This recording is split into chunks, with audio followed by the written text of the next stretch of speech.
الحمد لله نحمده ونستعينه ونؤمن به ونتوكل عليه ونعوذ بالله من شرور أنفسنا ومن سيئات أعمالنا من يهده الله فلا مضل له ومن يضلل فلا هادي له وأشهد أن لا إله إلا الله وحده لا شريك له وأشهد أن محمدا عبده ورسوله أرسله بالهدى ودين الحق ليظهره على الدين كله ولو كره المشركون اللهم صل على محمد وعلى آل محمد كما صليت على إبراهيم وعلى آل إبراهيم وبارك على محمد وعلى آل محمد كما باركت على إبراهيم وعلى آل إبراهيم إنك حميد مجيد أما بعد فإن خير الكلام كلام الله وخير الهدي هدي محمد صلى الله عليه وسلم وشر الأمور محدثاتها وكل محدثة بدعة وكل بدعة ضلالة وكل ضلالة في النار يا أيها الذين آمنوا اتقوا الله حق تقاته ولا تموتن إلا وأنتم مسلمون أعوذ بالله من الشيطان الرجيم بسم الله الرحمن الرحيم وتعاونوا على البر والتقوى ولا تعاونوا على الإثم والعدوان واتقوا الله إن الله شديد العقاب സഹോദരന്മാരെ സഹോദരികളെ ജീവിതത്തിന്റെ നിഖില മേഖലകളിലും റഹ്മാനായ അല്ലാഹുവിന്റെ നിയമനിർദ്ദേശങ്ങൾ പാലിച്ചുകൊണ്ട് ജീവിക്കുവാൻ കൽപ്പിക്കപ്പെട്ടവരാണ് ഞാനും നിങ്ങളും. നാം ഏവരെയും അല്ലാഹു സുബ്ഹാനഹു വ തആല തഖ്വയിൽ അധിഷ്ഠിതമായി ജീവിതം നയിച്ച് കറകളഞ്ഞ മുവഹിദായി ജീവിച്ച് അല്ലാഹുവിനെ കണ്ടുമുട്ടാൻ അവൻ തൗഫീഖ് നൽകുന്നവരുടെ ഗണത്തിൽ നാം ഏവരെയും അല്ലാഹു ഉൾപ്പെടുത്തുമാറാകട്ടെ. സൂറത്തുൽ മാഇദ വിശുദ്ധ ഖുർആനിലെ 5-ാമത്തെ അധ്യായം, അതിലെ 2-ാമത്തെ അല്പം ദൈർഘ്യമുള്ള ഒരു വചനത്തിന്റെ ഏറ്റവും അവസാന ഭാഗത്ത് 2-3 വചനങ്ങൾ വാക്കുകൾ ഉൾക്കൊള്ളുന്ന ഭാഗമാണ് ഞാൻ നിങ്ങളെ ഓതിക്കേൾപ്പിച്ചത്. സർവ്വസാധാരണമായി നമ്മളൊക്കെ അത് കേൾക്കാറുള്ളതുമാണ്. അതിന്റെ ഒരല്പം വിശദീകരണത്തിലേക്ക് ഇൻഷാ അല്ലാഹ് നമുക്ക് എത്താം. അള്ളാഹുവിന്റെ സൃഷ്ടികളിൽ അത്യുത്കൃഷ്ട സൃഷ്ടിയായ മനുഷ്യന് എണ്ണിയാലൊടുങ്ങാത്ത അനുഗ്രഹങ്ങൾ അല്ലാഹു സുബ്ഹാനഹു വ തആല നൽകി ആദരിച്ചിട്ടുണ്ട്. അങ്ങനെ അല്ലാഹു നൽകിയ മഹത്തായ അനുഗ്രഹങ്ങളിൽ അതിപ്രധാനമായ 2 അനുഗ്രഹങ്ങളാണ് ബുദ്ധിയും വിവേകവും എന്ന് പറയുന്നത്. ഇത് നഷ്ടപ്പെട്ടാൽ, ഇത് ഇല്ലാതായാൽ, ഇത് അതുപോലെ ഉപയോഗപ്പെടുത്താതെ ഇരുന്നാൽ പിന്നെ മൃഗവും മനുഷ്യനും തമ്മിൽ വലിയ വ്യത്യാസമൊന്നും ഉണ്ടാവില്ല. നമ്മൾ കുറെ നാള് മുമ്പ് കേട്ട ഒരു സംഭവമായിരിക്കാമെന്ന് ഓർമ്മിപ്പിക്കട്ടെ. ഏതാണ്ട് 5000 കോടി ആസ്തിയുള്ള വലിയ ഒരു ബിസിനസ് സാമ്രാജ്യത്തിന്റെ ഉടമസ്ഥൻ. അദ്ദേഹം രാത്രി സമയത്ത് ഫ്ലാറ്റിലേക്ക് മടങ്ങി വരുന്നു, താമസിക്കുന്ന ഫ്ലാറ്റിലേക്ക്. സെക്യൂരിറ്റി ജീവനക്കാരൻ ഫ്ലാറ്റിന്റെ ഗേറ്റ് തുറന്നു കൊടുക്കാൻ വൈകുന്നു. ആള് പ്രകോപിതനായി മാറി അയാളെ ആക്രമിക്കുന്നു. താൻ ഉപയോഗിച്ചിരുന്ന ഓടിച്ചുകൊണ്ടുവന്ന ആഡംബര വാഹനം ഉപയോഗിച്ച് അയാളെ ഇടിച്ചു കൊല്ലാൻ ശ്രമിക്കുന്നു. അയാൾ മരിക്കുന്നു. അവസാനം നിയമത്തിന്റെ മുമ്പിൽ കീഴടങ്ങേണ്ടി വന്നു, അല്ലെങ്കിൽ നിയമത്തിന്റെ മുമ്പിലെത്തി. വെറും 38 വയസ്സ് മാത്രം പ്രായം. 24 വർഷത്തെ തടവിന് വിധിച്ചു ജയിലേറിയിലേക്ക്. 80 ലക്ഷം രൂപ പിഴ കൊടുക്കാൻ നിർദ്ദേശിക്കുന്നു. മക്കൾ ഒറ്റപ്പെടുന്നു, കുടുംബം ശിഥിലമാകുന്നു, സമ്പത്തെല്ലാം നശിച്ചു പോകുന്നു. ഇതൊരു സംഭവം ഞാൻ പ്രത്യേകിച്ച് എടുത്തു പറഞ്ഞത് നമ്മുടെ ഒന്നും ഓർമ്മകളിൽ നിന്നും മാഞ്ഞിട്ടുണ്ടാവില്ല. അത്രയേറെ അന്ന് നമ്മളൊക്കെ അത് ചർച്ച ചെയ്ത ഒരു വിഷയമാണ്. എന്തിനാണ് ഞാൻ ഈ സംഭവം പറഞ്ഞത്? അല്ലെങ്കിൽ ഇതുപോലെയുള്ള സംഭവങ്ങൾ, ഒരു അപകടമുണ്ടാകുന്നു, ആ അപകടത്തിന് വാഹനം ഓടിച്ചിരുന്ന ഡ്രൈവറെ പരിശോധിച്ചു നോക്കുന്നു, കുറെ ആളുകൾ ചേർന്ന്, കുറെ ചെറുപ്പക്കാർ ചേർന്ന് ഒരു സ്ത്രീയെ വലിച്ചിഴയ്ക്കുന്നു, കൊല്ലുന്നു.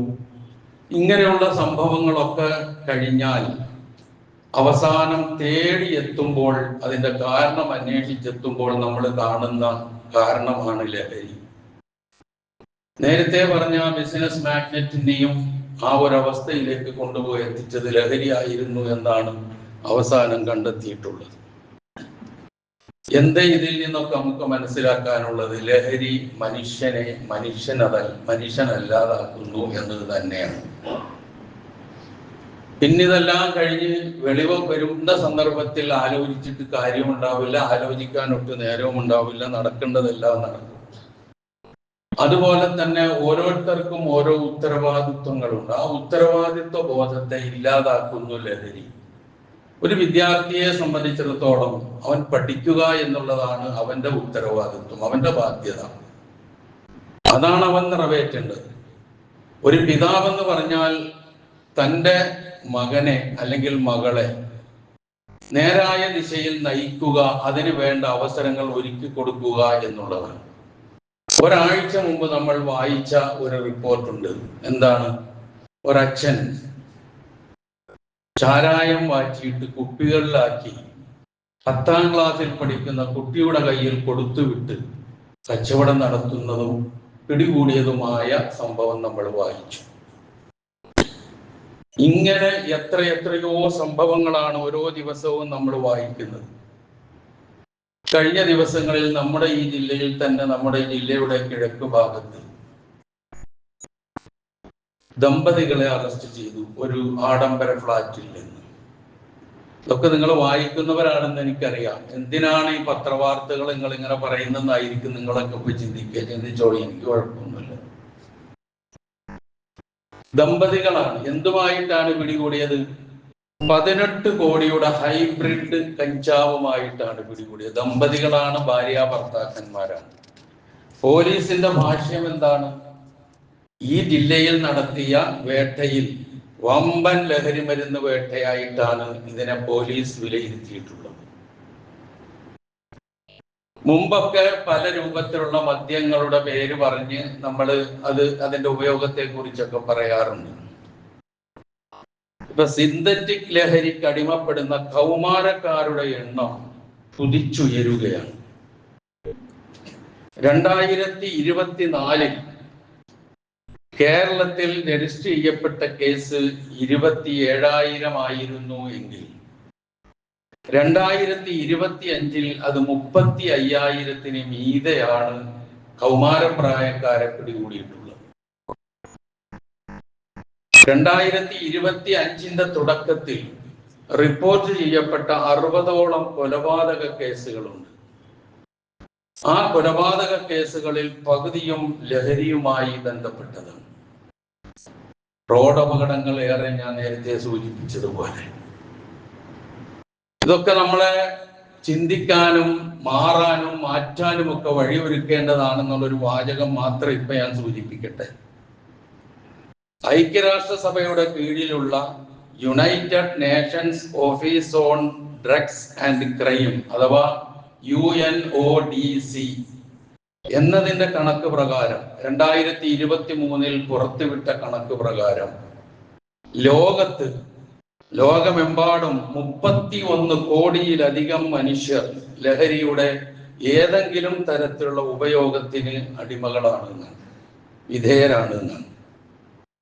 ഈ കഴിഞ്ഞ ഒരു പതിറ്റാണ്ടിനിടയിൽ 28% അതിൽ തന്നെ വളർച്ച ഉണ്ടായിട്ടുണ്ട് എന്നാണ് UNOയുടെ കണക്ക്. ഇപ്പൊ എന്തായിരിക്കും അവസ്ഥ എന്ന് നമ്മളൊന്ന് ചിന്തിച്ചു നോക്കുക. ഇഞ്ചിഞ്ചായി കൊല്ലുന്ന, മനുഷ്യന്റെ വ്യക്തിത്വത്തെ നശിപ്പിച്ചു കളയുന്ന, എന്നാൽ വ്യക്തികളിൽ മാത്രം ഒതുങ്ങാത്ത, കുടുംബത്തിലേക്കും കുടുംബങ്ങളിലേക്കും സമൂഹത്തിലേക്കും രാജ്യത്തിലേക്കും പടർന്നു പിടിക്കുന്ന ഒരു വേള സമൂഹത്തോടും രാജ്യത്തോടുമുള്ള യുദ്ധം എന്ന് വിശേഷിപ്പിക്കാവുന്ന മാരകമായ വസ്തുതയാണ് ഈ ലഹരിയുടെ ഉപയോഗം. പരമ്പരാഗതമായ ലഹരിക്ക് പുറമെ സിന്തറ്റിക് ലഹരിയുടെ വ്യാപനമാണ് ഇന്ന് ആഗോളതലത്തിൽ ഏറ്റവും പ്രയാസവും പ്രശ്നങ്ങളും സൃഷ്ടിക്കുന്നത്. ഇതിൽ ഏറ്റവും കൂടുതൽ വിധേയരാക്കപ്പെടുന്നത്, വേട്ടയാടപ്പെടുന്നത് കൗമാരക്കാരും യുവാക്കളുമാണ് ലഹരി മാഫിയകളുടെ ഇരകളായി വരുന്നത്. അല്ലാത്തവരില്ല എന്നല്ല. ക്യാച്ച് ദം യങ് എന്നുള്ള സിദ്ധാന്തമാണ് ലഹരി മാഫിയയും അധർമ്മത്തിന്റെ ആളുകളും പലപ്പോഴും ഉപയോഗിക്കാറുള്ള ഒരു രൂപം. വളരെ ചെറുപ്പത്തിലേ തന്നെ ഇതിന്റെ ആളുകളാക്കി വളർത്തിക്കൊണ്ടുവന്ന് അതിലൂടെ അവരെ നശിപ്പിച്ചെടുക്കുക എന്നുള്ള ചിന്ത. ഇത് സാധാരണയായി കുട്ടികളും കൗമാരക്കാരും ഒക്കെ യുവാക്കളും ഒക്കെ ഒരു ചെറിയ കൗതുകത്തിന്റെ പേരിലോ കൂട്ടുകാരുടെ സമ്മർദ്ദത്തിനോ വഴങ്ങിയിട്ടായിരിക്കും ഇതിന്റെ തുടക്കം.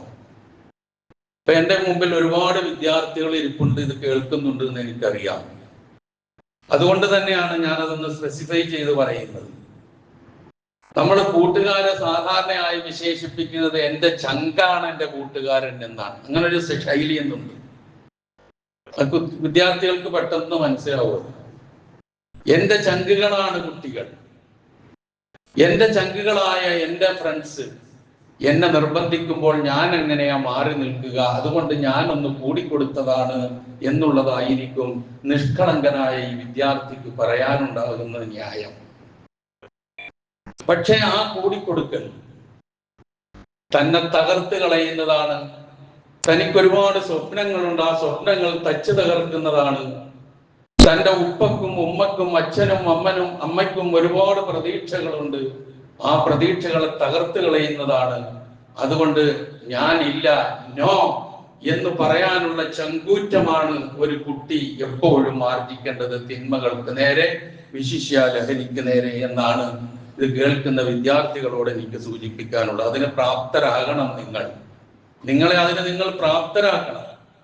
കൂട്ടുകെട്ടാണ് പലപ്പോഴും നമ്മൾ ഇത്തരം കാര്യങ്ങളെ പരിശോധിച്ച് നോക്കുമ്പോൾ പല കാരണങ്ങളും കാണുന്ന കൂട്ടത്തിൽ ഏറ്റവും ഒന്നാമത്തെ കവാടം കൂട്ടുകെട്ടാണ്. അതാണ് നബി സല്ലല്ലാഹു അലൈഹി വസല്ലമ പറഞ്ഞത്, ഒരു നല്ല കൂട്ടുകാരന്റെയും ഒരു ചീത്ത കൂട്ടുകാരന്റെയും ഉപമ കസ്തൂരി വിൽക്കുന്നവനെയും പോലെയും ഉലയിൽ ഊതുന്നവനെ പോലെയും ആകുന്നു എന്ന് നബി സല്ലല്ലാഹു അലൈഹി വസല്ലമ വർണ്ണിച്ചത് അതുകൊണ്ടാണ്. ഈ ലഹരി ഉൾപ്പെടെയുള്ള എന്തൊക്കെ അധാർമികതകൾ ഇന്ന് വളർന്നു വരുന്ന തലമുറയിൽ നമ്മൾ കാണുന്നുവോ, അതിന്റെ പേരിൽ നാം പരിതപിക്കുന്നുവോ, അതിന്റെ പേരിൽ രക്ഷകർത്താക്കൾ കയ്യും കാലിട്ട് അടിക്കുന്നുവോ, അതിന്റെയൊക്കെ ഒന്നാമത്തെ കവാടം കൂട്ടുകെട്ട് തന്നെയാണ്. ഒറ്റയ്ക്ക് ഏറ്റവും നല്ല മക്കളാണ് എല്ലാവരും. പക്ഷേ കൂട്ടുകൂടുമ്പോൾ അവരല്ലാതായി മാറുകയാണ്. ഞാൻ നേരത്തെ പറഞ്ഞ ആ ഒരു മാനസികാവസ്ഥയിലേക്ക് അവർ മാറുകയാണ്. നബി സല്ലല്ലാഹു അലൈഹി വസല്ലം പറഞ്ഞ അതാണ്. വളരെ ചിന്തിക്കേണ്ട ഒരു ഉപമയാണ്. ഒരു നല്ല കൂട്ടുകാരൻ കസ്തൂരി വിൽക്കുന്നവനെ പോലെയാണ് എന്ന് പറഞ്ഞിട്ട് നബി സല്ലല്ലാഹു അലൈഹി വസല്ലം പറഞ്ഞത്, ഒന്നുകിൽ നിനക്ക് ദാനമായി നൽകാം, അതല്ലെങ്കിൽ അവനിൽ നിന്ന് കസ്തൂരി നിനക്ക് വാങ്ങാം, അതുമല്ലെങ്കിൽ അവന്റെ കൂടെ സഞ്ചരിച്ചാൽ ആ കസ്തൂരിയുടെ മണം നിനക്ക് ആസ്വദിക്കാം.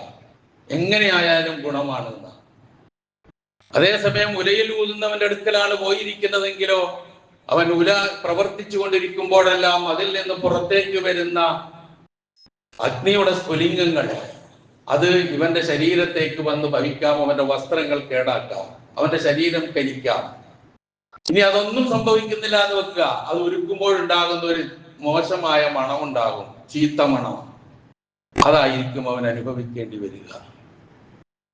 സാധാരണ കൂട്ടുകാരോട് ചേർന്നാൽ തൻ്റെ ഇടമുള്ളവർ, മൂല്യങ്ങളെ കുറിച്ച് ബോധമുള്ളവർ, ആ കൂട്ടുകാരന്റെ ചെയ്തികളുടെ ഒപ്പമല്ല നീങ്ങേണ്ടത്, ആ കൂട്ടുകാരനെയും കൂടി നന്മയിലേക്ക് തിരിച്ചു കൊണ്ടുവരുവാനുള്ള കെൽപ്പാർജിക്കുക എന്നുള്ളതാണ്. അത് പലപ്പോഴും നമ്മുടെ കുട്ടികൾക്ക് ആർക്കും കിട്ടാറില്ല, ഉണ്ടാകാറുമില്ല, വളരെ വിരളമായിട്ടുണ്ടായേക്കാം.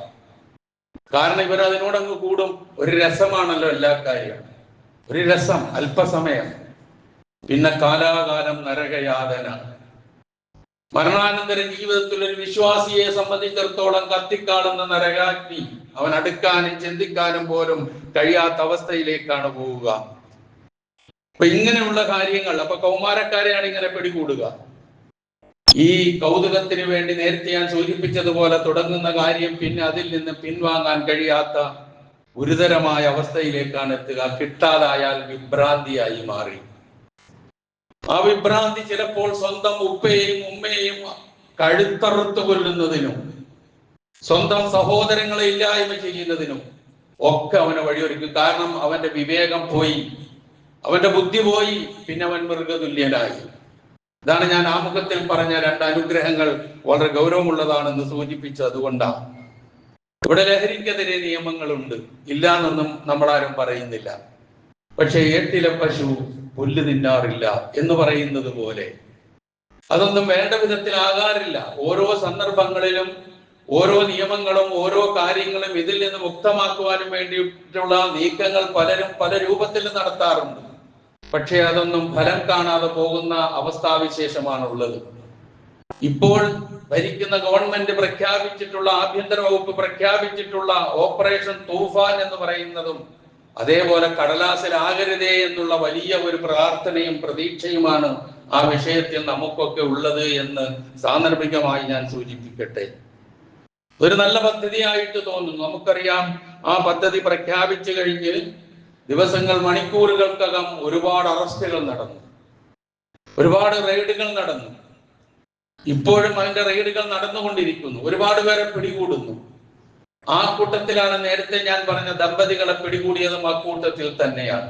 കോടിക്കണക്കിന് രൂപയുടെ സാധനങ്ങളാണ് പിടിച്ചെടുക്കുന്നത്. നേരത്തെ ഞാൻ പറഞ്ഞത് 18 കോടി ഒരു ഭാര്യയും ഭർത്താവും കൂടി സൂക്ഷിച്ചിരുന്നത്. അവർ അന്താരാഷ്ട്ര രംഗത്തുള്ള ഈ മയക്കുമരുന്ന് മാഫിയയുടെ ഒരു ലിങ്കാണെന്നാണ് പോലീസിന്റെ ഭാഷ്യം. ഏതായിരുന്നാലും ശരി, ഇങ്ങനെ അത് തുടങ്ങിയിട്ടുണ്ട്. അത് പെട്ടെന്ന് ഒടുങ്ങിപ്പോകരുത് എന്നുള്ള ആഗ്രഹം നമുക്കുണ്ട്. ഞാനത് ഈ മിമ്പറിൽ നിന്ന് പറയാൻ കാരണം, ഇക്കാര്യത്തിൽ മറ്റാരേക്കാളും കൂടുതൽ ഈ വിഷയത്തോട് ചേർന്ന് നിൽക്കാൻ, ലഹരിക്കെതിരെയുള്ള പോരാട്ടത്തോടൊപ്പം ചേർന്ന് നിൽക്കാൻ മറ്റാരേക്കാളും കൂടുതൽ അർഹതയുള്ളവരാണ് ഞാനും നിങ്ങളും എന്നത് തന്നെയാണ്. കാരണം നിങ്ങൾ നോക്ക്, ലോകത്താദ്യമായി മദ്യവിമുക്ത സമൂഹത്തെ സൃഷ്ടിച്ച മതമേതാ? അത് ഇസ്ലാമാണ്. ലോകത്താദ്യമായി ലഹരി നിഷിദ്ധമാണെന്ന് ആധികാരികമായി അർത്ഥശങ്കയ്ക്കിടമില്ലാത്ത വിധം പ്രഖ്യാപിച്ച ഗ്രന്ഥമേതാ? അത് ഖുർആനാണ്. അപ്പൊ ആ ഇസ്ലാം ഉൾക്കൊണ്ട് ആ ഖുർആന്റെ അനുയായികൾ എന്ന് പറഞ്ഞ് ജീവിക്കുന്ന നമ്മളെ സംബന്ധിച്ചിടത്തോളം ഇതൊന്നുമില്ലെങ്കിലും ഇതിനെതിരെയുള്ള നീക്കം നമ്മളിൽ നിന്ന് സദാ ഉണ്ടാകേണ്ടതാണ്, എപ്പോഴും ഉണ്ടാകേണ്ടതാണ്. ഇതിനൊരു സാഹചര്യം വരുമ്പോൾ ആ പുണ്യത്തോട്, ആ നന്മയോടൊപ്പം ചേർന്ന് നിൽക്കുക. തആവനു അലൽ ബിർരി വത്തഖ്വ, നിങ്ങൾ സഹകരിക്കേണ്ടത് പുണ്യത്തിലും നന്മയിലും തഖ്വയിലും ആണ്, ധർമ്മനിഷ്ഠയിലുമാണ്. വലാ തആവനു അലൽ ഇസ്മി വൽ ഉദ്വാൻ, കുറ്റത്തിലും അക്രമങ്ങളിലും നിങ്ങൾ പരസ്പരം സഹായിക്കരുത് എന്ന ഖുർആന്റെ സന്ദേശമാണ് ഇങ്ങനെയുള്ള നന്മകളോട് ചേർന്ന് നിൽക്കാൻ ഒരു വിശ്വാസിയെ പ്രേരിപ്പിക്കുന്നത്. അതിന് ഏറ്റവും അർഹർ നമ്മളാണ് എന്ന് തന്നെ ഞാൻ അടിവരയിടുന്നു. ഇതൊരു തൂഫാൻ, കൊടുങ്കാറ്റെന്നോ വെള്ളപ്പൊക്കം എന്നൊക്കെ അർത്ഥം വരുന്ന വാക്കാണത്. ആ തൂഫാൻ നബി സല്ലല്ലാഹു അലൈഹി വസല്ലമ മദ്യത്തിനെതിരെ നടത്തിയ ഒരു തൂഫാൻ ചരിത്രത്തിൽ ഇടം പിടിച്ചിട്ടുണ്ട്. അത് നമ്മൾ ഓർക്കണം, നമ്മളത് മനസ്സിലാക്കണം, മറ്റുള്ളവർക്ക് മനസ്സിലാക്കി കൊടുക്കണം. ഒന്നുകൂടി, അന്നത്തെ അറബി സമൂഹം കേവലം മദ്യപന്മാര് മാത്രമായിരുന്നില്ല. അവര് മദ്യത്തിൽ ജനിച്ചവരായിരുന്നു, മദ്യത്തിൽ വളർന്നവരായിരുന്നു, മദ്യത്തിൽ മരിച്ചവരായിരുന്നു, മരണാനന്തരവും മദ്യം ലഭിക്കാൻ വസിയ്യത്ത് ചെയ്തിരുന്നവരായിരുന്നു. ഒന്നാലോചിച്ചു നോക്കി ഈ വാക്കുകൾ നിങ്ങൾ. അവർ ജനിച്ചത് മദ്യത്തില്, വളർന്നത് മദ്യത്തില്, മരിച്ചത് മദ്യത്തില്, മരണാനന്തരം മദ്യം ലഭിക്കാൻ വസിയ്യത്ത് ചെയ്തിരുന്നവർ. ചരിത്രം രേഖപ്പെടുത്തിയതാണിത്. ഇതിലപ്പുറം ഒന്ന് പറയാനുണ്ടോ? നമ്മൾ ആലോചിച്ചു നോക്ക്. നുറബ്ബി ഇളാമി ബഅദ മൗതി യറൂഖുഹാ വലാ തദ്ഫിന്നി ബിൽ ഫലാത്തി ഫഇന്നനി അഖാഫു ഇദാ മാ മിത്തു അല്ലാ അദൂഖഹാ. ഒരു കവി തന്റെ മകളെ വിളിച്ചു നൽകിയ വസിയ്യത്താണ്. ഞാൻ നേരത്തെ പറഞ്ഞ വാക്ക് വെറുതെ അല്ല. എന്ത് മരണാനന്തരവും മദ്യം ലഭിക്കാൻ വേണ്ട കാര്യങ്ങൾ ചെയ്യണമെന്ന് വസിയ്യത്ത് ചെയ്തു എന്ന് പറഞ്ഞത് വെറുതെ അല്ല. ഈ കവി മകളോട് പറഞ്ഞ വാക്യതാണ്, മോളെ, ഇദാ മിത്തു ഫദ്ഫന്നി ഇലാ ജംബി കർമത്തിൻ, ഞാൻ മരിച്ചാൽ ഒരു മുന്തിരിവള്ളിയുടെ അടിയിൽ എന്നെ കുഴിച്ചിടണം.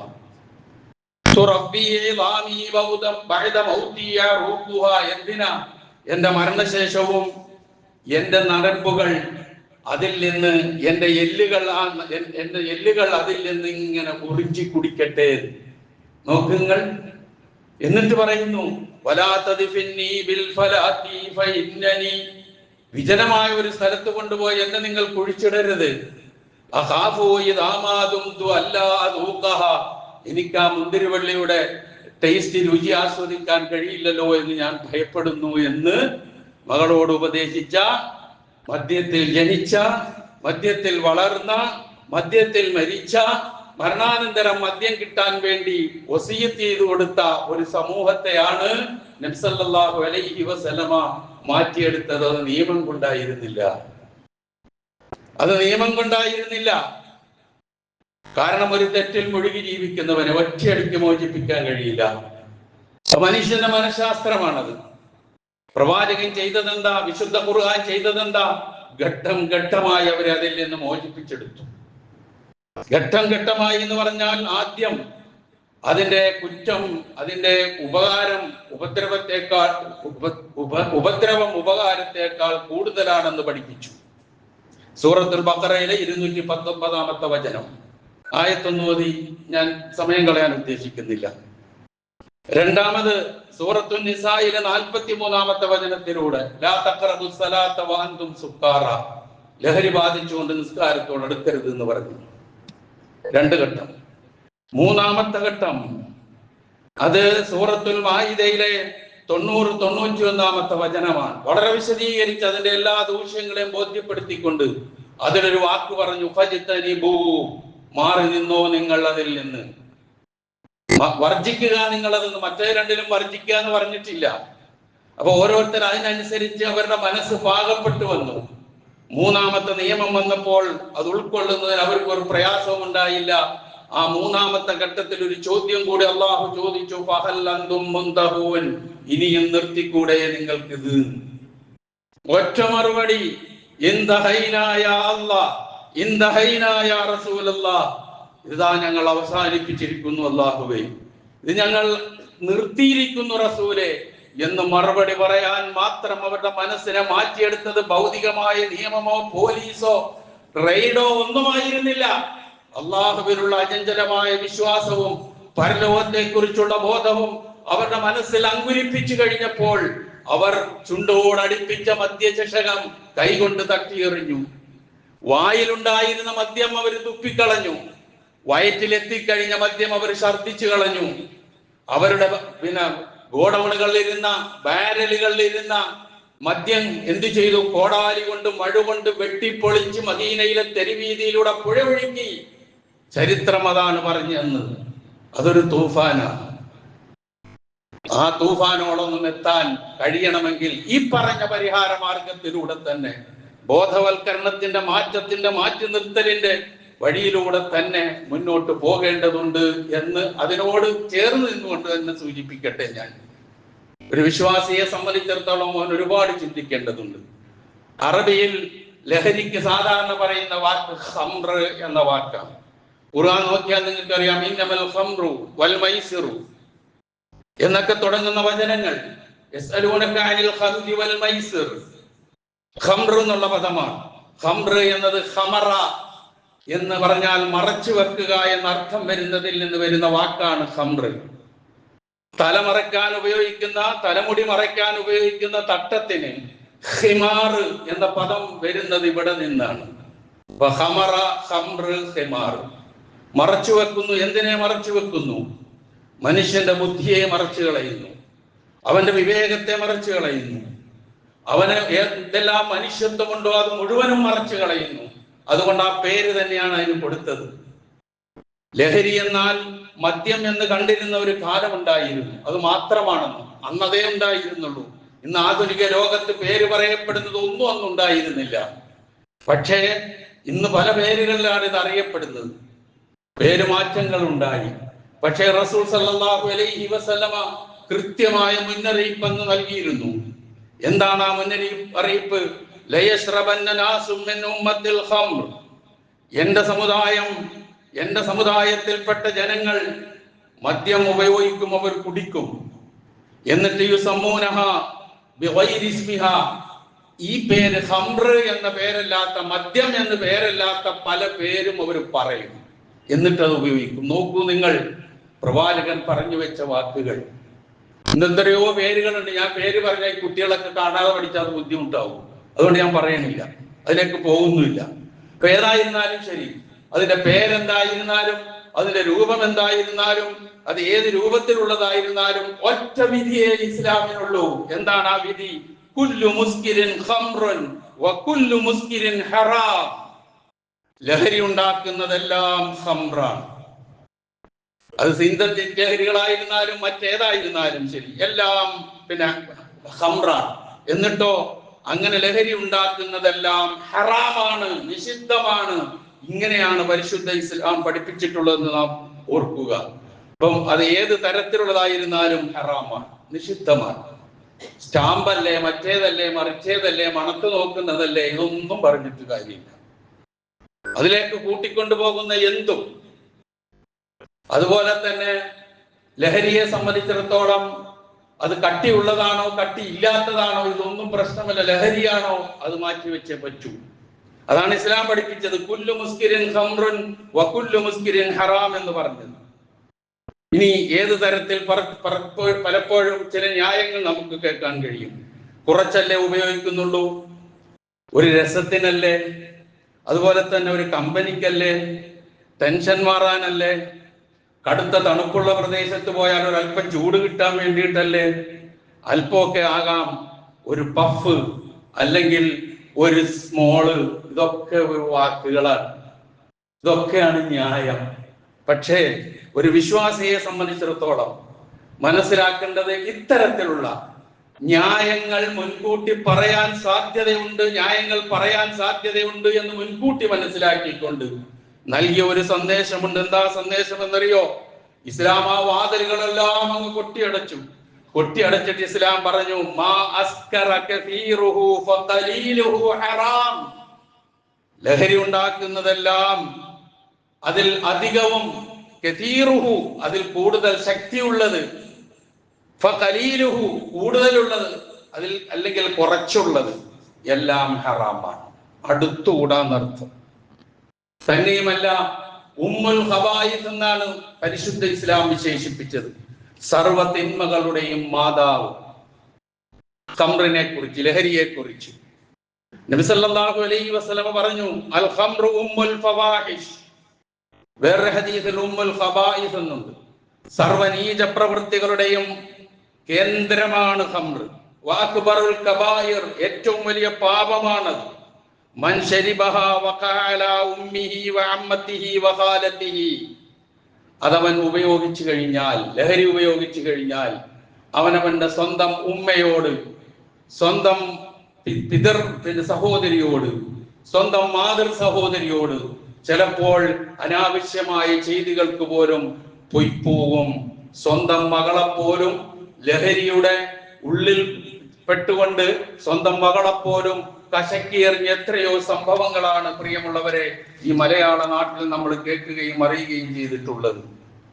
ഇപ്പൊ എല്ലാവിധത്തിലും എങ്ങനെ വ്യക്തികളെ ഇങ്ങനെ തകർക്കുക, കുടുംബ ബന്ധങ്ങൾ തകർക്കും, കുടുംബ കലഹങ്ങൾ ഉണ്ടാക്കും, അപകട മരണങ്ങൾ വരും, കൊലപാതകങ്ങൾ, ആത്മഹത്യകൾ, അക്രമങ്ങൾ പെരുകും. അതുകൊണ്ട് പിന്നെ രോഗങ്ങൾ സ്വന്തം തന്നെ വിലക്ക് വാങ്ങും. കരൾ രോഗം, ഹൃദ്രോഗം, ക്യാൻസർ പോലെയുള്ള രോഗങ്ങൾ വിലക്ക് വാങ്ങാം. ഖുർആൻ പറഞ്ഞു നമ്മളോട്, വലാ തുൽഖൂ ബിഐദീകും ഇലാ തഹ്ലുക. നിങ്ങൾ നിങ്ങളെ തന്നെ നാശത്തിൽ കൊണ്ടുപോയി ചാടിക്കരുത്, ഇതൊക്കെ നാശമാണ്. വേറെ സ്ഥലത്ത് ഖുർആൻ പറഞ്ഞു, വലാ തഖ്തുലൂ അൻഫുസകും. നിങ്ങൾ നിങ്ങളെ തന്നെ കൊല്ലരുത്, നിങ്ങൾ നിങ്ങളെ തന്നെ കൊല്ലരുത്. ഇതൊക്കെ നാം നമ്മെ തന്നെ കൊല്ലുന്നതിന് തുല്യമായ കാര്യമാണ്.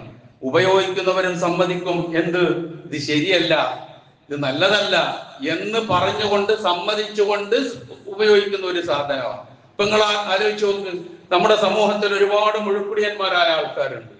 ഏതെങ്കിലും ഒരു മുഴുക്കുടിയനായ ആള് തന്റെ മകളെ മറ്റൊരു മുഴുക്കുടിയന് കല്യാണം കഴിച്ചു കൊടുക്കാറുണ്ടോ? നിങ്ങൾ പരിശോധിച്ച് നോക്കിക്കോളി. വളരെ അപൂർവമായിട്ടൊക്കെ ഉണ്ടാകാം കൂട്ടുകെട്ടിന്റെ പേരിൽ, അത് വേറൊരു വിഷയം. കാരണം അവനറിയാം എന്റെ എന്റെ ജീവിതം തകർന്നു പോകുന്നു. എന്നിട്ടാണ് സ്വയം ഉപയോഗിക്കുന്നുള്ള ഒരു തിരിച്ചറിവാണ് ഇതിനെക്കുറിച്ച് നമുക്ക് ഉണ്ടാകേണ്ടത്. അതുകൊണ്ടാണ് ഇതിനെ ഇത്ര ഗൗരവത്തോടു കൂടി കണ്ടത്. മറ്റൊന്ന് നാം മനസ്സിലാക്കേണ്ടത്, നമ്മളൊക്കെ പറയാറുള്ള ചില ന്യായീകരണങ്ങളാണ്. ഞാൻ കുടിക്കുന്നില്ല, ഞാൻ വെറുതെ കുടിക്കുന്നവരുടെ കൂടെ ഇരിക്കുന്നതല്ലേ ഉള്ളൂ.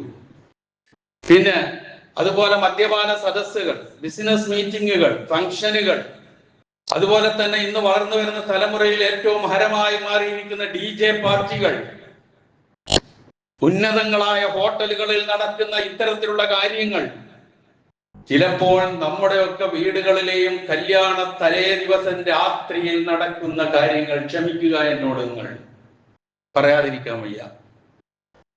ഇതൊക്കെ പറയുന്നത് ഇങ്ങനെയാണ്. അത് കുട്ടികളല്ലേ, ചെയ്തോട്ടെ. പുതിയ തലമുറയല്ലേ, എന്ത് ചെയ്യാൻ പറ്റും? ചെയ്യാൻ പറ്റും. പറ്റില്ല, നോ പറയാൻ കഴിയണം ഒരു രക്ഷകർത്താവിന്. മാതാവിനും പിതാവിനും കഴിയണം, നോ മോൻ, ഇത് മോളെ, ഇത് പറ്റില്ല, നമുക്ക് ആർജവമില്ല. അപ്പൊ എല്ലാം അനുഭവിക്കുക തന്നെ, എന്നിട്ട് ന്യായീകരിക്കുക തന്നെ. വല്ലാത്ത അവസ്ഥയാണ് നാം തിരിച്ചറിയുന്നത്. അതുകൊണ്ടാണ് പ്രവാചകൻ പറഞ്ഞത്, അള്ളാഹുവിലും അന്ത്യദിനത്തിലും വിശ്വസിക്കുന്നവർ ആരെങ്കിലും ഉണ്ട് എങ്കിൽ അവൻ മദ്യം വിളമ്പുന്ന സുപ്രയിൽ ഭക്ഷണത്തളിയുടെ അടുത്ത് പോലും ഇരിക്കരുത് എന്ന് നബി സല്ലല്ലാഹു അലൈഹി വസല്ലം പറയും. കാരണം എന്താ? അതിലേക്ക് പോകും, ഇപ്പോഴല്ലെങ്കിൽ പിന്നെ. അപ്പൊ ഇതൊക്കെയാണ് ഏറ്റവും ഗൗരവമായി നമ്മൾ ഇതിനെക്കുറിച്ച് വിലയിരുത്തേണ്ടത്. അപ്പൊ പുതിയ തലമുറ, ഒരുപാട് വിദ്യാർത്ഥികൾ ഇത് കേൾക്കുന്നുണ്ടെന്ന് ഞാൻ വിചാരിക്കുന്നു. ഒരിക്കലും നമ്മളുടെയൊക്കെ കലാലയങ്ങളുടെ സൈഡിൽ ഒരുപാട് വേട്ടക്കാരുണ്ട് ഇതുമായിരുന്നു കൊണ്ട്, മിഠായികളായിട്ട്, രസത്തോടു കൂടി കുടിക്കാൻ പറ്റുന്ന പാനീയങ്ങളായിട്ട്, സ്റ്റാമ്പുകളായിട്ട്, അങ്ങനെ അരുതാത്തതൊന്ന് ആണ് എങ്കിൽ ധൈര്യസമേതൻ നോ എന്ന് പറയാനുള്ള തന്റെ ഇടം എന്റെ പ്രിയമുള്ള വിദ്യാർത്ഥികളെ നിങ്ങൾ ആർജിക്കണം. ഇല്ലെങ്കിൽ നിങ്ങൾ നശിക്കും, നിങ്ങളുടെ കുടുംബം നശിക്കും, ഈ രാജ്യത്തിന് ഉപകാരപ്പെടേണ്ട നിങ്ങൾ ഒന്നുമല്ലാതെയായി മാറും. അതുപോലെ ഇത് കേൾക്കുന്ന എല്ലാവരോടും പറയുന്നത്, അത്തരത്തിലുള്ള കാര്യങ്ങളുടെ ഗൗരവം മനസ്സിലാക്കിക്കൊണ്ട് നമുക്ക് ചെയ്യാൻ പറ്റുന്ന, ലഹരിക്കെതിരെ ചെയ്യാൻ പറ്റുന്ന എന്തൊക്കെയുണ്ടോ അതൊക്കെ ചെയ്യാൻ നാം തയ്യാറാവുക. അങ്ങനെ പരസ്പരം സഹകരിച്ച്, നന്മയിലും പുണ്യത്തിലും സഹകരിച്ച്, ശത്രുതയിലും പകയിലും കുറ്റത്തിലും സഹകരിക്കാതെ പടച്ചവനെ സൂക്ഷിച്ചുകൊണ്ട്, അവന്റെ ശിക്ഷയെ ഭയപ്പെട്ടുകൊണ്ട്, അവന്റെ പ്രതിഫലത്തെ കാക്ഷിച്ചുകൊണ്ട് മുന്നോട്ട് നീങ്ങുന്ന വിശ്വാസികളും വിശ്വാസിനികളുമായി തീരാൻ നാം ഓരോരുത്തരും പരിശ്രമിക്കുക. മലിക്കുൽ ജബ്ബാറായ അല്ലാഹു എന്നെയും നിങ്ങളെയും അതിനനുഗ്രഹിക്കുമാറാകട്ടെ.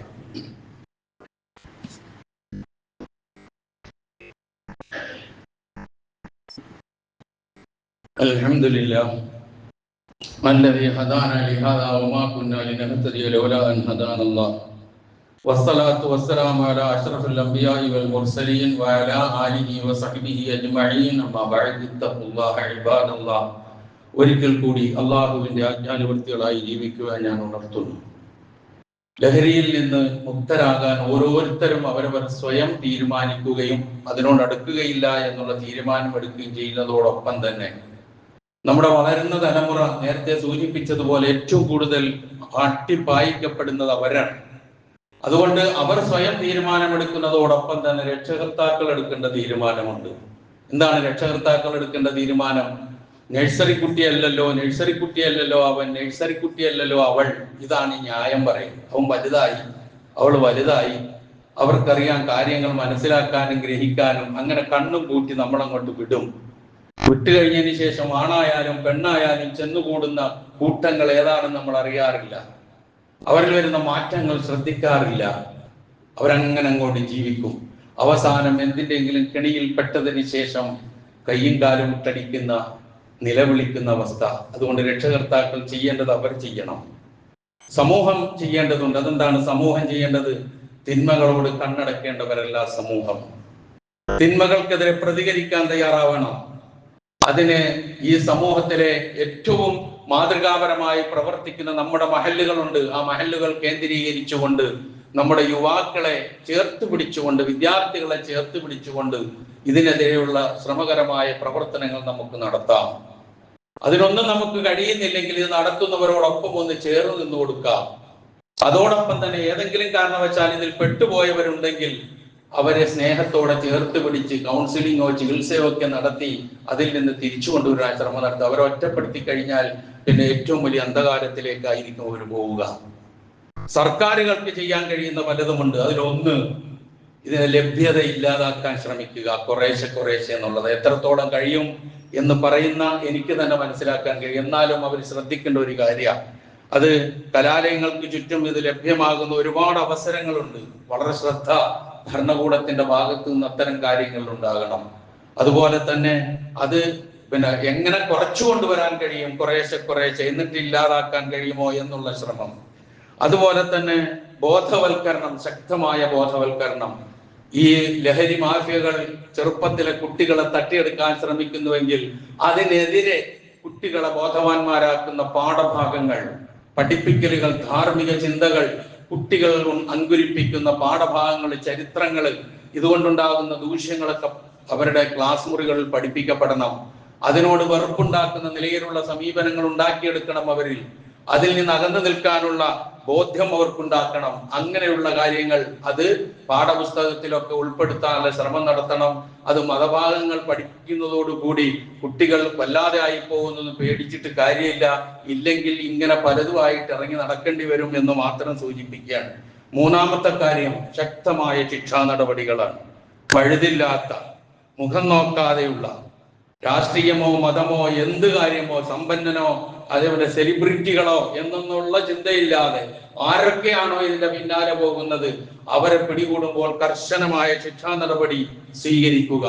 എന്നിട്ട് ബോധവൽക്കരണത്തോടൊപ്പം ശിക്ഷാ നടപടിയും ഒപ്പം തന്നെ ഇവരെ ശിക്ഷിച്ച് ജയിലിലോ മറ്റോ ഇട്ട് പുറത്തിറങ്ങി വന്ന് ഇതിലും വലിയ മദ്യ കച്ചവടക്കാരായി, ലഹരി മാഫിയകളായി മാറുന്ന അവസ്ഥ ഉണ്ടാകാതിരിക്കാനുള്ള ശ്രമം ജയിലുകൾക്കുള്ളിലും നടക്കേണ്ടതുണ്ട്. അങ്ങനെ നാനാതരത്തിലുള്ള നീക്കങ്ങൾ നടത്തുമ്പോഴാണ്. അതുപോലെ തന്നെ എത്ര കണ്ട് പ്രായോഗികമാണെന്നറിയില്ല, എന്നാലും ഒരഭിപ്രായം പറയാം. ലഹരി ഉപയോഗിക്കുന്നവരെ വലിയ വലിയ പദവികളിൽ കൊണ്ടുവരുന്നതിൽ നിന്ന് അകറ്റി നിർത്തുക. ലഹരി ഉപയോഗിക്കുന്നവരെ ഉദ്യോഗങ്ങളിൽ നിയമിക്കുന്നതിൽ നിന്ന് അകറ്റി നിർത്തുക. കഴിയാത്ത കാര്യമാണ്. നമ്മൾ അങ്ങനെ ഒരു രണ്ട് പാർട്ടികളൊന്ന് എടുത്തു നോക്കുക. ഒന്ന് അങ്ങനെ ഒരു മാർഗം സ്വീകരിച്ചു, അതിൽ എത്ര ആളുണ്ടാവും, എത്ര ആളുടെ പിന്തുണ ഉണ്ടാവും. അതേസമയം അതിൽ ആഘവത്തോടുകൂടി കാണുന്നവരുണ്ടെങ്കിൽ ആർക്കാണ് പിന്തുണ ഉണ്ടാകുന്നത് നമുക്കൊക്കെ അറിയാം. ഞാനൊരു അഭിപ്രായം പറഞ്ഞു എന്ന് മാത്രം. ഇങ്ങനെ ബഹുമുഖങ്ങളായ നീക്കങ്ങൾ അതാണ് വളരെ കരുതി ജാഗ്രതയോടുകൂടി ഇതിനു വേണ്ടി ഉണ്ടാകേണ്ടത്. അതിന്റെ കൂടെ കൂടി നിൽക്കാൻ മറ്റാരേക്കാളും കൂടുതൽ അർഹരാണ് നമ്മൾ എന്ന് ഞാൻ സൂചിപ്പിച്ചത്. നമുക്കല്ലാതെ ഇത്ര ആധികാരികമായിട്ട് ഇതിനെക്കുറിച്ച് ഇങ്ങനെ പറയാൻ മറ്റാർക്കും കഴിയില്ല. പക്ഷേ നമ്മളുടെ പേരുകളും ഇതിൻ്റെ ഇടയിൽ പൊന്തി വരുമ്പോൾ വലിയ പ്രയാസവും വിഷമവും ഉണ്ട് എന്ന് പറയാതിരിക്കാനും വയ്യ. അതിന് നമ്മളുടെ ഉമ്മത്തും മുസ്ലിമെയാണ് അതിന് ഗൗരവമായ നീക്കങ്ങൾ നടത്തേണ്ടത്. ഇനിയും കൂടുതൽ കേൾക്കാതിരിക്കാൻ വേണ്ടിയുള്ള ശ്രമങ്ങൾ ആ ഭാഗത്തു നിന്നും ഉണ്ടാവുക. അങ്ങനെ മൊത്തത്തിൽ ഒരു നല്ല നീക്കം നടത്തി ലഹരി മുക്തമായ ഒരു നല്ല നാടിനു വേണ്ടി, നല്ല സമൂഹത്തിന് വേണ്ടി, നമ്മുടെ പിൻതലമുറയ്ക്ക് വേണ്ടി ഒരുമിച്ച് മുന്നോട്ട് പോകാനുള്ള ആഹ്വാനമാണ് നേരത്തെ പറഞ്ഞ വതആവനു അലൽ ബിർരി വത്തഖ്വ വലാ തആവനു അലൽ ഇസ്മി വൽ അദ്വാൻ. ലഹരി എന്ന് മാത്രമല്ല ഏത് അധർമ്മങ്ങൾക്കെതിരെയും തെറ്റുകൾക്കെതിരെയും അല്ലാഹു സുബ്ഹാനഹു വ തആല അങ്ങനെ ചിന്തിക്കുന്ന, അതിനുവേണ്ടി പ്രവർത്തിക്കുന്ന, അതിൽ മനസ്സ് ഉടക്കുന്ന ഏറ്റവും നല്ലവരായി തീരാൻ നമ്മളെയും നമ്മുടെ പിൻതലമുറയെയും ഈ നാട്ടിലെ ജനങ്ങളെയും അല്ലാഹു സുബ്ഹാനഹു വ തആല അനുഗ്രഹിക്കുമാറാകട്ടെ. അറിഞ്ഞോ അറിയാതെയോ നമ്മിൽ നിന്ന് വന്നുപോയ എല്ലാ തെറ്റുകുറ്റങ്ങളും അല്ലാഹു നമുക്ക് പുറത്തു മാപ്പാക്കി തരുമാറാകട്ടെ. നമ്മിൽ നിന്ന് മരണപ്പെട്ടു പോയവരുടെ പാപങ്ങൾ അല്ലാഹു പുറത്തു കൊടുക്കുമാറാകട്ടെ. അവരെയും നമ്മളെയും അല്ലാഹു ജന്നാത്തുൽ ഫിർദൗസിൽ ഒരുമിച്ച് കൂട്ടുമാറാകട്ടെ. നമ്മിൽ നിന്ന് രോഗങ്ങൾ കൊണ്ട് വിഷമിക്കുന്നവരുടെ രോഗങ്ങളെ അല്ലാഹു ശിഫയാക്കി കൊടുക്കുമാറാകട്ടെ. ശയ്യാവലംബികളായി പ്രയാസം അനുഭവിക്കുന്നവരുടെ പ്രയാസങ്ങളെ അല്ലാഹു അകറ്റി കൊടുക്കുമാറാകട്ടെ. എല്ലാവിധത്തിലുള്ള അനുഗ്രഹങ്ങളും ഏത് കാര്യത്തിലും അള്ളാഹു നമുക്ക് ചൊരിഞ്ഞു തരുമാറാകട്ടെ. എല്ലാ പ്രയാസങ്ങളിൽ നിന്നും കരകയറാനുള്ള മാർഗങ്ങൾ അള്ളാഹു സുബ്ഹാനഹു വ തആല നമ്മുടെ മുമ്പിൽ തുറന്നു തരുമാറാകട്ടെ. സർവോപരി ഇസ്ലാമിനും മുസ്ലിം ഉമ്മത്തിനും അള്ളാഹു ഇസ്സത്തിനെ പ്രദാനം ചെയ്യുമാറാകട്ടെ. അല്ലാഹുമ്മ ഗ്ഫിർ ലിൽ മുഅ്മിനീന വൽ മുഅ്മിനാത്ത് വൽ മുസ്ലിമീന വൽ മുസ്ലിമാത്ത് അൽ അഹ്യാഇ മിൻഹും വൽ അംവാത്ത് إنك مجيب الدعوات ويا قاضي الحاجات. اللهم أعز الإسلام والمسلمين وأذل الشرك والمشركين. اللهم أجرنا من النار. اللهم أجرنا من النار. اللهم أجرنا من النار. ربنا اغفر لنا ولإخواننا الذين سبقونا بالإيمان ولا تجعل في قلوبنا غلا للذين آمنوا ربنا إنك رؤوف رحيم. ربنا آتنا في الدنيا حسنة وفي الآخرة حسنة وقنا عذاب